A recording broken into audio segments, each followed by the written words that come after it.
சமீப நாட்களில் தர்பூசணி பழத்தில் ஊசி செலுத்துவதாகவும் அது செயற்கையாக பழுக்க வைக்கப்படுவதாகவும் ஒரு மிகப்பெரிய வதந்தி உலவுகிறது. இது முற்றிலும் தவறானது. தாவரங்களில் ஊசியை செலுத்தியோ மருந்துகளை தெளித்துத்தான் எந்த ஒரு பழத்தையும் காயையும் கனிய வைக்க முடியும். ஊசிகளை செலுத்தி எல்லாம் செய்ய முடியாது. ஆனால் இது புதுவித விமர்சனத்திற்கு உள்ளாகி இருக்கிறது.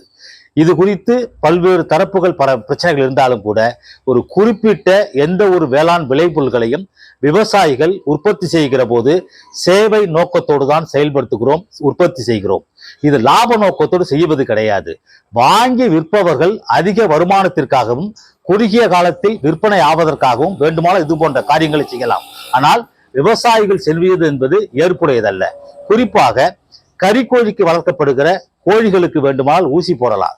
காய்கறிகளில் பழுக்க வைப்பதற்கான நடைமுறை என்பது ரசாயனத்தை தெளித்துத்தான் பழுக்க வைப்பார்களே தவிர ஊசி மூலம் செலுத்தி எல்லாம் செய்ய முடியாது.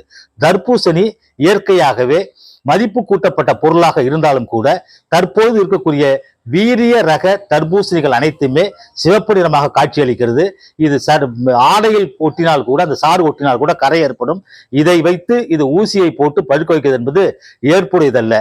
சமீப காலமாக தர்பூசி கிட்டத்தட்ட ஒரு டன் தர்பூசி என்பது 10,000 ரூபாய்க்கு விலை போவது தற்போது 3,000 கூட விலை போகவில்லை.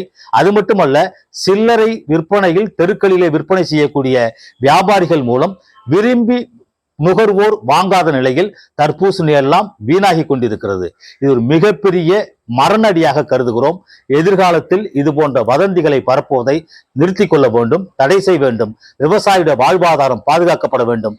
ஒன்றை மட்டும் குறிப்பிட்டு சொல்ல வேண்டுமானால், சேவை நோக்கத்தோடு நட்டமானாலும் பரவாயில்லை என இயற்கை அடிப்படையிலும் உண்மையான அடிப்படையிலும் சேவை உற்பத்தி செய்யப்படுகிற வேளாண் விளைபொருட்களில் விவசாயிகள் எந்த ஒரு ரசாயனத்தையும் செயற்கையாக சேர்ப்பது கிடையாது. ஊசி மூலம் தர்பூசணியை பழுக்க வைப்பது கிடையாது. இது முற்றிலும் தவறான வாதம். இது ஏற்புடையதல்ல. இது போன்ற கருத்துக்கள், விமர்சனங்கள் எதிர்காலத்தில் தவிர்க்கப்பட வேண்டும்.